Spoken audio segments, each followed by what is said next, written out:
Schengen का visa एक दफ़ा आपका रिफ्यूज़ हो चुका है और अब आप इस बात को लेके परेशान हैं या सोच रहे हैं, प्लान कर रहे हैं कि अब नेक्स्ट किस कंट्री का वीज़ा अप्लाई किया जाए जिसकी वीज़ा रेशो जो है वो कंपैरेटिवली बेहतर हो पहली कंट्री का बनिस्बत। सो आज आपको मैं सजेशन देने वाला हूँ। अगर आप शेंगन का वीज़ा फ़र्स्ट टाइम अप्लाई कर रहे हैं या आपका वीज़ा रिफ्यूज़ हो चुका है, तब भी मैं आपको सजेशन दूँगा किस कंट्री का वीज़ा अप्लाई करें और उसकी वजह भी बताएँगे। अच्छा जी, अगर तो आप नवंबर 2023 की बात करें, तो अगर आप किसी कंट्री का वीज़ा अप्लाई करना चाहते हैं तो मैं सबसे पहले आपको सजेस्ट करूंगा कि फ्रेश पासपोर्ट पर काइंडली वीज़ा मत अप्लाई किया करें, क्योंकि वीज़ा रेशो इस तरह से आपकी ना होने के बराबर होगी, आपके पैसे ज़ाया हो जाएंगे।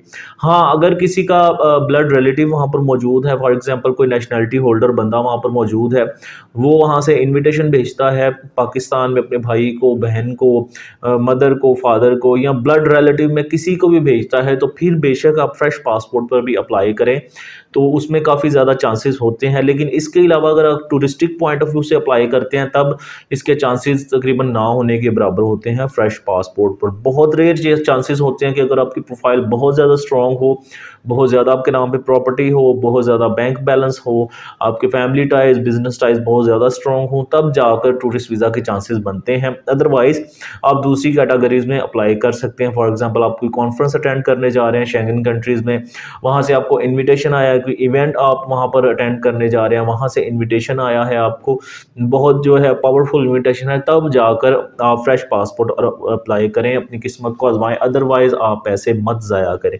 अच्छा जी, अब बात करते हैं कि अगर आपका किसी भी कंट्री का वीज़ा रिफ्यूज़ हुआ है तो नेक्स्ट कंट्री आपको कौन सी जो है अप्लाई करनी चाहिए ताकि आपकी वीज़ा रेशो जो है वो ज़्यादा हो जाए। इसमें मैं 2 कंट्री सजेस्ट करूँगा और उसकी मैं वजह भी बताऊँगा। फॉर एग्जांपल आपका स्पेन का वीज़ा रिजेक्ट हुआ है, तो नेक्स्ट कंट्री आप अप्लाई करें जर्मनी और फ्रांस। इसकी क्या वजह है? फॉर एग्जांपल आपने स्पेन का वीज़ा अप्लाई किया है, तो उसके लिए आप बीएलएस में जाएँगे, अपॉइंटमेंट बुक करके, और बीएलएस ड्रॉप बॉक्स में जाके आप अपनी फ़ीस वगैरह सबमिट करने के बाद अपनी वीज़ा एप्लीकेशन जो है वो सबमिट कर देंगे। वो आपकी वीज़ा एप्लीकेशन एम्बेसी को फॉरवर्ड करेंगे। अब एम्बेसडर ने अगर आपसे क्रॉस क्वेश्चन करना हो, कोई भी बात पूछनी हो, या आपने उन्हें सेटिस्फाइड करना है, तो आपके पास अपनी वीज़ा एप्लीकेशन फाइल के अलावा कोई ऐसा मौका नहीं है।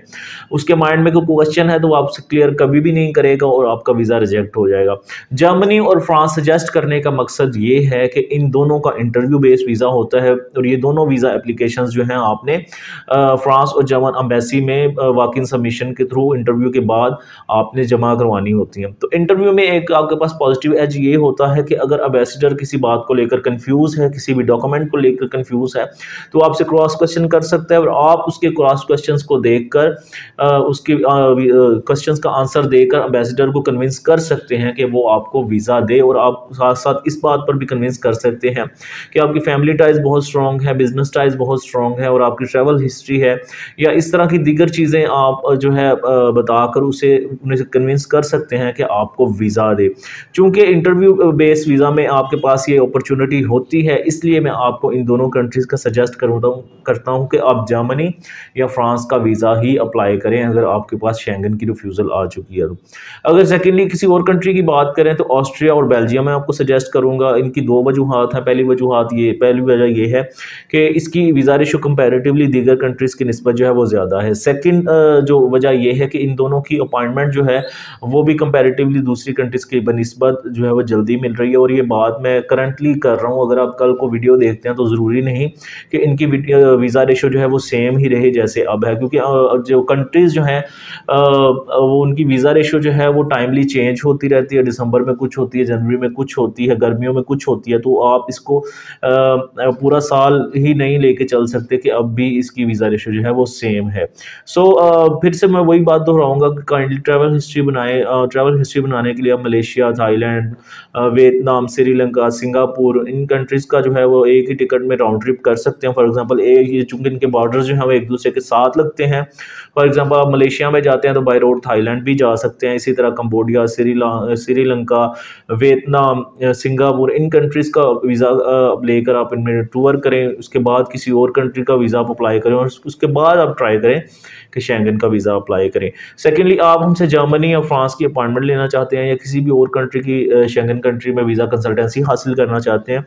तो इस दिए गए नंबर पर आप मुझे सुबह 9 से लेकर शाम 5 बजे तक ऑफिस टाइम पे कॉन्टैक्ट करें और हमेशा की तरह हम आपको वैलिड और प्रॉपर इन्फॉर्मेशन प्रोवाइड करते रहेंगे। आखिर में रिक्वेस्ट है, वीडियो को लाइक करें, शेयर करें, चैनल को सब्सक्राइब करें ताकि टाइमली आप तक तमाम तरह अपडेट्स जो हैं वो पहुँच सके। खुदा हाफिज़।